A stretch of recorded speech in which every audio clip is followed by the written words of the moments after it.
funds, because think how long it can take law enforcement to get to them. So say that these funds can be used to purchase firearms and to train teachers or administrators how to use them. It's not about discipline. This is not money that would be going towards disciplining students. It's going to teachers who want to protect students from harm and from mass shooters who may come into their schools to do them harm. I know there's a ton of hysteria about this. I'm going to reiterate what Jesse said. This is already being done in school districts across the country. In Texas, there are 110 school districts that allow teachers and administrators to carry guns.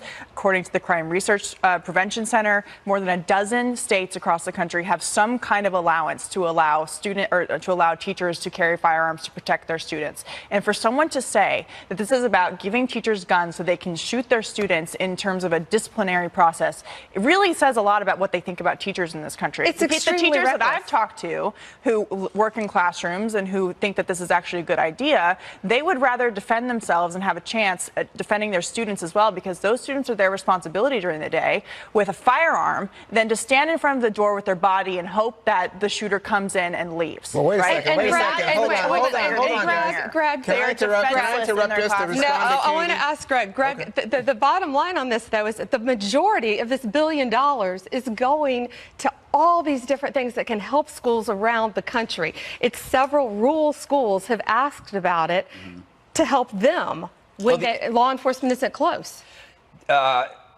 It's a fact that in all of these shootings, the amount of damage that is done by a shooter is dictated by the amount of time it takes to get a second gun there. You shorten that time, you have fewer victims. But I just wanted to address the MSNBC thing, because I want to show you how actually really absurd this is, and we kind of missed the big point here. Wanting to protect black and brown students from mass shooters who are almost all the time white is being construed as racist. Remember, most mass shooters are white men.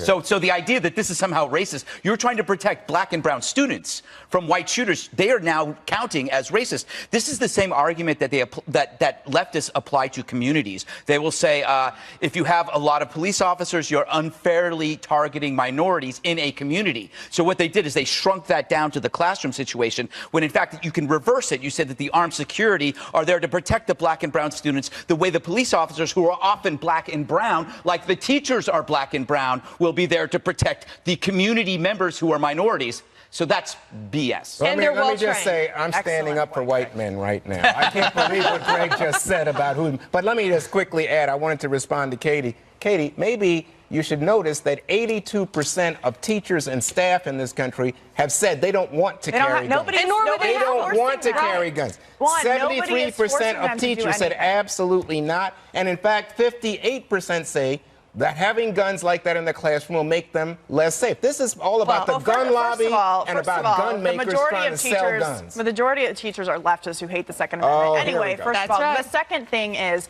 nobody is forcing anybody to carry a gun. And quite frankly, not everybody is qualified to carry a gun. If they don't want to, they don't have to. But you should not take away the right to protect yourself and your students from the teachers who are willing to take on the responsibility to do it for themselves and the children who are in their care every single day. Again, I will reiterate, they do not want to stand in front of a door or a cabinet with their body. They would rather defend themselves against an active shooter with a gun. I think we can find ways to defend our kids without that. With what? Stay right there. The Fastest 7 is next.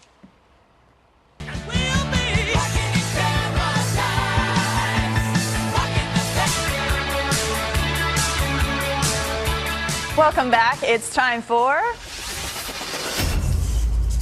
The Fastest 7. First up, it's a robot invasion of cuteness, we think.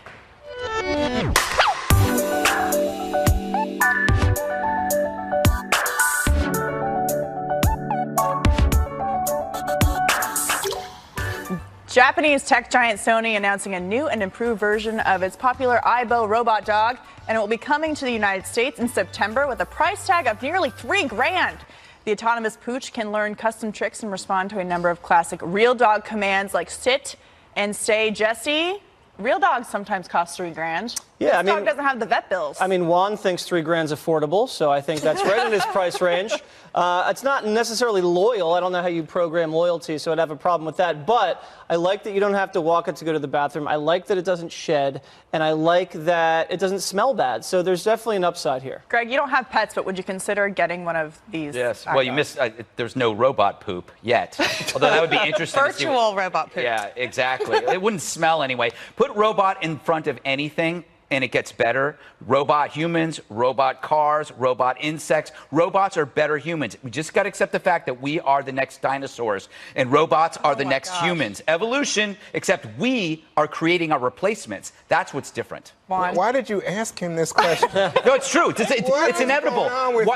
It's going to happen. Just Wait a get minute. used to it. Let me ask you, Greg. Yes. Would you marry a robot or would you marry your wife? I would marry my wife, but we won't have that choice in 100 years. You have to marry the robot. Yes. Well, no, there wouldn't be marriage. made a There wouldn't be movie marriage about with that robots. at some point. It'd be polygamous. Okay. I don't know how Pam, you you do have a it. dog. I do. real And dog. right now, shelter dogs are free. And you can get many that are hypoallergenic. They don't shed. You do have to walk them.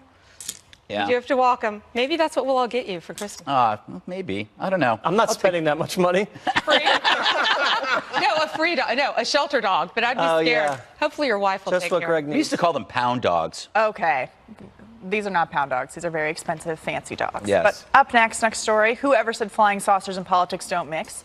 A congressional candidate in Florida claims she was abducted by aliens when she was 7, but Bettina Rodriguez Aguilera says she doesn't want to be defined by her extraterrestrial experience, even though she's reportedly considered a long shot in the House race in her district. The Miami Herald is endorsing her for the GOP nomination. Pam, Florida woman. You know, Are there aliens in your state? I mean, really? I haven't Did seen you, them like, yet, figure that but out? I have not endorsed her.